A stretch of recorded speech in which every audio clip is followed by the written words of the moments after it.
Saudara, pemerintah hari ini mengesahkan aturan terkait pelarangan platform media sosial menjadi platform e-dagang. Pemerintah menegaskan aturan ini untuk melindungi UMKM. Kalau kita lihat, ini kutipan dari data Momentum Moves e-commerce in Southeast Asia 2023, nilai barang yang terjual pada platform e-dagang atau e-commerce di 2022 tertinggi ada di Shopee, 277,6 triliun rupiah.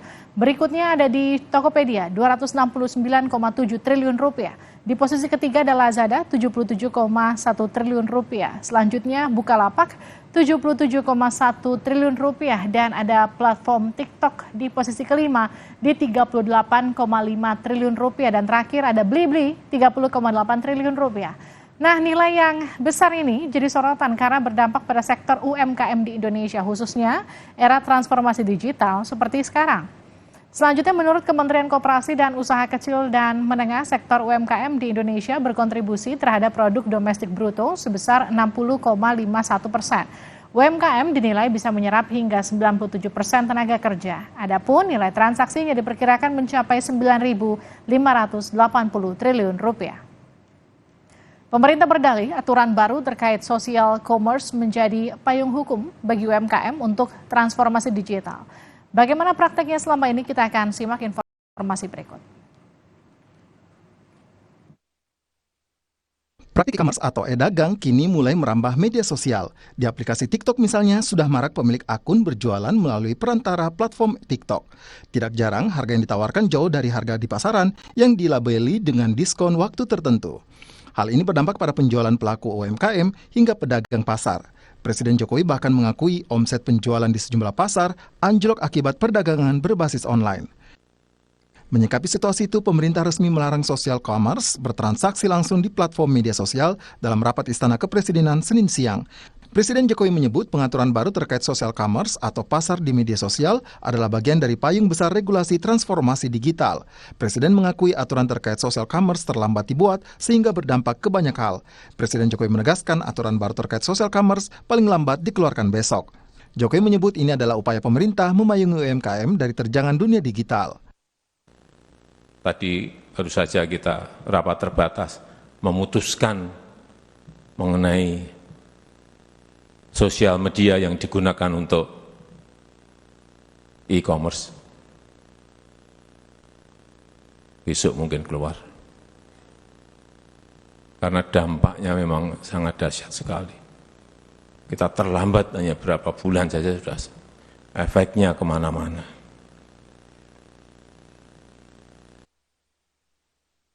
Menurut Kementerian Koperasi, Usaha Kecil dan Menengah, sektor UMKM di Indonesia berkontribusi terhadap produk domestik bruto sebanyak 60,51%. UMKM dinilai bisa menyerap hingga 97% tenaga kerja, adapun nilai transaksinya diperkirakan mencapai 9.580 triliun rupiah. Pemerintah pun secara resmi melarang platform sosial media digunakan untuk transaksi langsung seperti di aplikasi TikTok. Menteri Perdagangan Zulkifli Hasan menyebut platform pasar di media sosial atau social commerce hanya boleh untuk promosi. Aturan baru ini juga nantinya melarang penjualan barang produk impor di bawah $100 Amerika Serikat atau sekitar 1,5 juta rupiah. Selain itu, platform media sosial juga dilarang bertindak sebagai produsen. Social commerce itu hanya boleh memfasilitasi promosi barang atau jasa. Promosi barang jasa. Tidak boleh transaksi langsung, bayar langsung, nggak boleh lagi. Dia hanya boleh untuk promosi. Tidak ada sosial media dan ini nggak ada kaitannya. Jadi dia harus dipisah. Nah, sehingga tidak algoritmanya itu ya tidak semua dikuasai. Dan ini mencegah penggunaan data pribadi untuk kepentingan bisnis. Gitu. Kalau impor, kita satu transaksi $100 minimal. Kira-kira itu.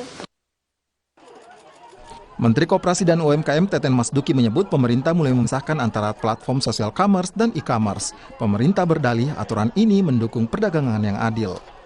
Kuncinya di revisi Permendag tadi yang disampaikan oleh Pak Mendag. Jadi ada pengaturan mengenai platform, tadi sudah clear arahan Presiden.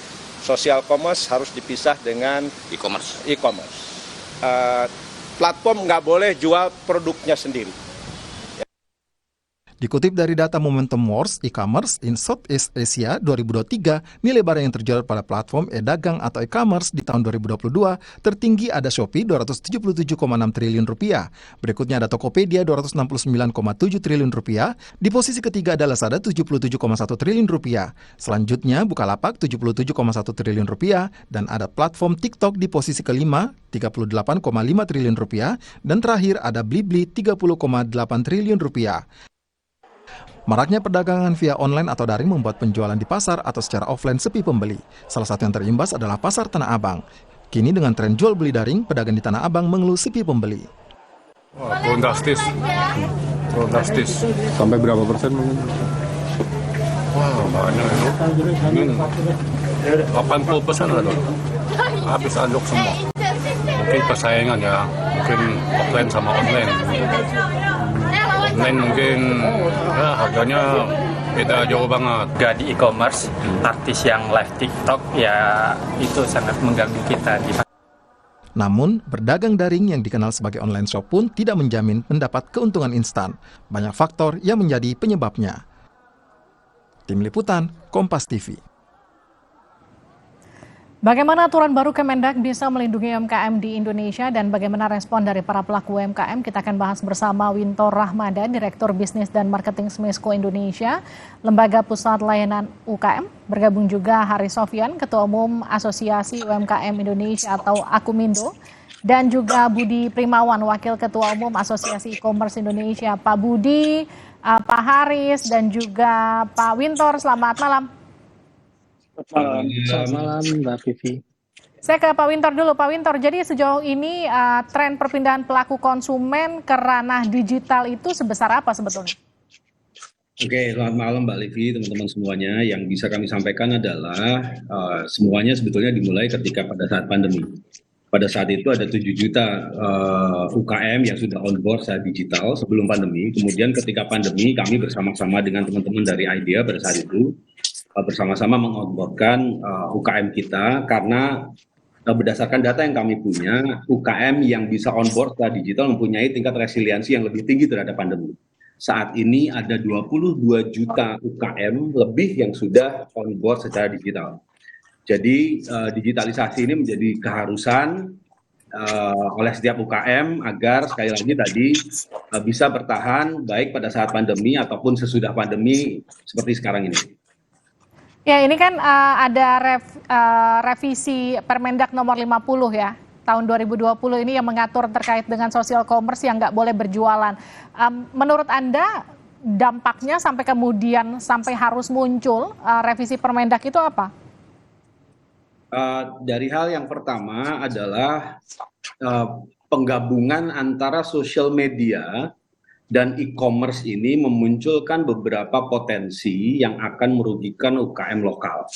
Ada 4 hal yang menjadi concern kami. Yang pertama adalah mengenai traffic besar yang dihasilkan oleh social media, kemudian akan mengagregat data, yang data ini sangat memungkinkan untuk diduplikasi, kemudian platform social commerce tadi membuat produknya sendiri.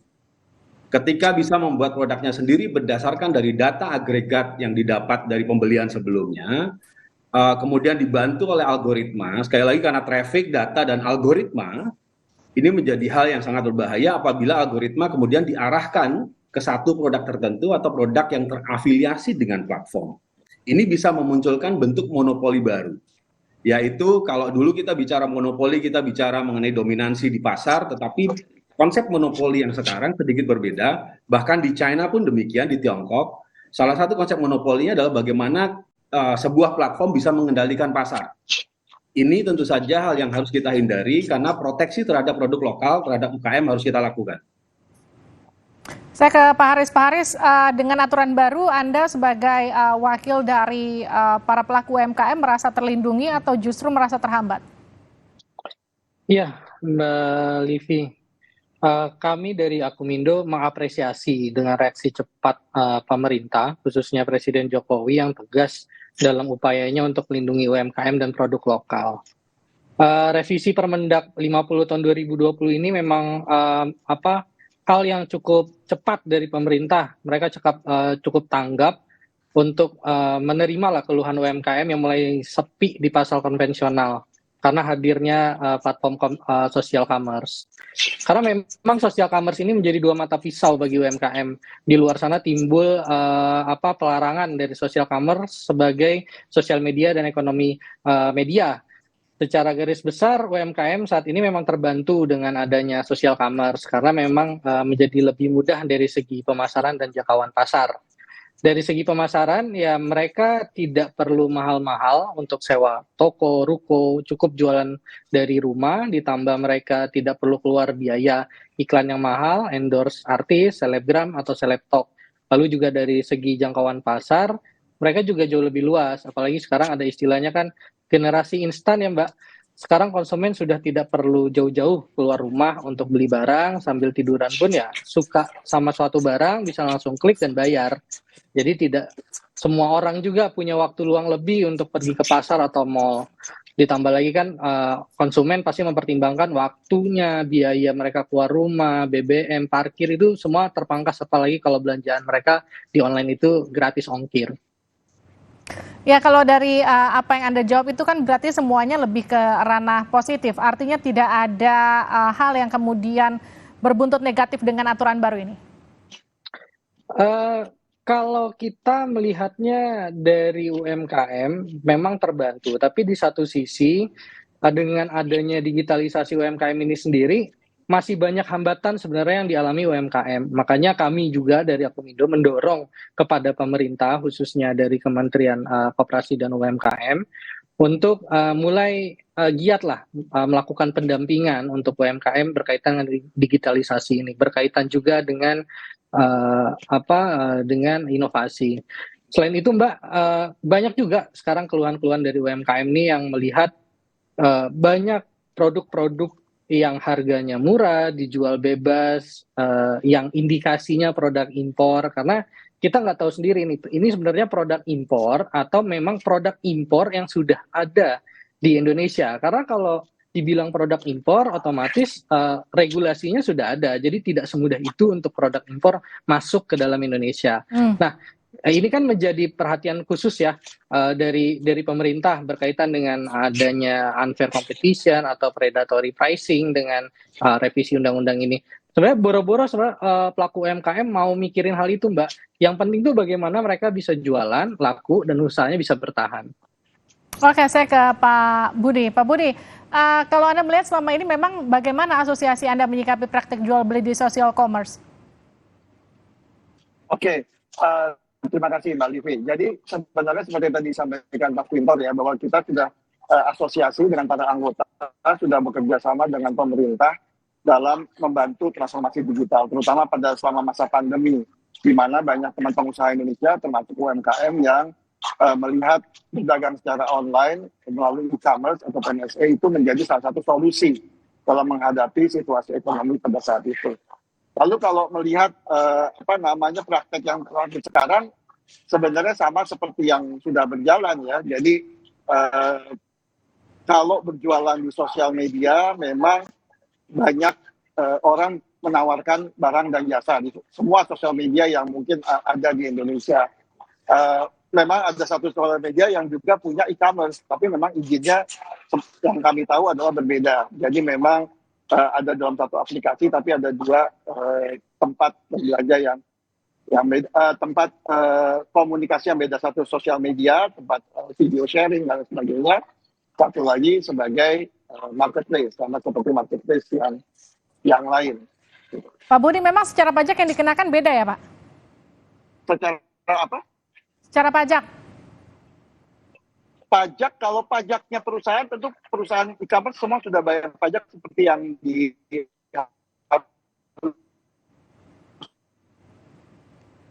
pajak korporat. Kalau penjual marketplace ya, yang berjualan di marketplace, termasuk UMKM, maka bayar pajak tentu menjadi tanggung jawab dari masing-masing pengusaha, termasuk UMKM. Oke, ini saya mau bacakan pernyataan dari Pak Presiden yang kemudian merespon keberadaan TikTok Shop yang dikeluhkan pelaku UMKM memicu anjloknya penjualan serta produksi UMKM hingga pasar konvensional. Pak Jokowi mengatakan pemerintah sedang menyiapkan aturan untuk mengendalikan bisnis e-commerce. Kita dengarkan sama-sama ini dia. Ya, ini baru disiapkan, itu kan lintas kementerian dan ini memang baru ininya di finalisasi di Kementerian Perdagangan. Karena kita tahu itu berefek pada UMKM, pada produksi di usaha kecil, usaha mikro dan juga pada pasar. Pada pasar di beberapa pasar sudah mulai anjlok menurun ya karena serbuan mestinya ini kan dia itu sosial media, bukan ekonomi media gitu. Itu yang baru akan diselesaikan untuk diatur. Pak Budi, respon Anda? Oke, mengenai peraturannya yang baru, terus terang kita belum lihat dokumennya, jadi kita belum bisa komentar banyak apa isi pengaturan tersebut secara pasti gitu. Mungkin nanti kalau dokumennya sudah disahkan, kita sudah terima, kita bisa pelajari, kita bisa mengambil sikap yang lebih praktis mengenai hal ini. Tapi pada intinya, IDEA, Asosiasi E-commerce Indonesia dan para anggota akan selalu patuh pada peraturan yang berlaku. Oke, Pak Haris. Iya, Mbak. Kalau tadi melihat pernyataan Pak Jokowi yang kemudian membuat aturan baru memang secara fungsi untuk melindungi para pelaku UMKM?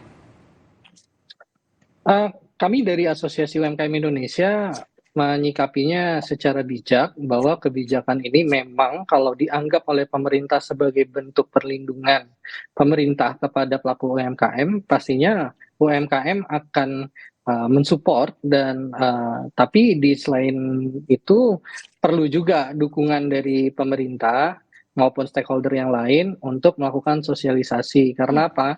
Karena di luar sana juga berkembang isu pro kontra antara UMKM ini, ada yang setuju maupun tidak. Jadi mungkin perlu ditambahkan literasi atau informasi yang berkaitan dengan revisi Permendak 50 tahun 2020 ini. Pak Wintor, salah satu PR-nya tadi Pak Haris sempat katakan adalah bagaimana kemudian edukasi para pelaku UKM, UMKM untuk bertransformasi ke digital itu masih jadi salah satu PR pemerintah. Apa yang kemudian jadi siasat dari pemerintah untuk menyikapi ini? Sebetulnya selama beberapa minggu terakhir kami sudah melakukan banyak harmonisasi dengan teman-teman di Kemendag. Artinya revisi ini tidak muncul begitu saja. Dan banyak hal yang ada di revisi Permendak 50 ini adalah merupakan usulan dari teman-teman UKM. Dan kita melihatnya sekali lagi adalah ini untuk memproteksi teman-teman UKM. Salah satunya adalah memproteksi dari platform itu sendiri. Karena sebetulnya yang kita cari adalah bagaimana kita punya equal playing field. Artinya teman-teman UKM bisa bersaing secara sehat di dalam satu platform. Jangan sampai platform itu kemudian berpihak kepada satu produk tertentu atau merekomendasikan produk atau bahkan produk asing. Ini yang berbahaya. Karena itu kita menciptakan equal playing field sebetulnya untuk teman-teman UKM. Baik. Terima kasih Pak Wintor, terima kasih Pak Haris, terima kasih juga Pak Budi. Kita akan lihat bagaimana implementasi dari aturan baru ini kemudian ke depannya bagi para pelaku UMKM nanti. Terima kasih sudah bergabung di Sapa Indonesia Malam. Usai bergabung dengan PSI, putra bungsu Presiden Joko Widodo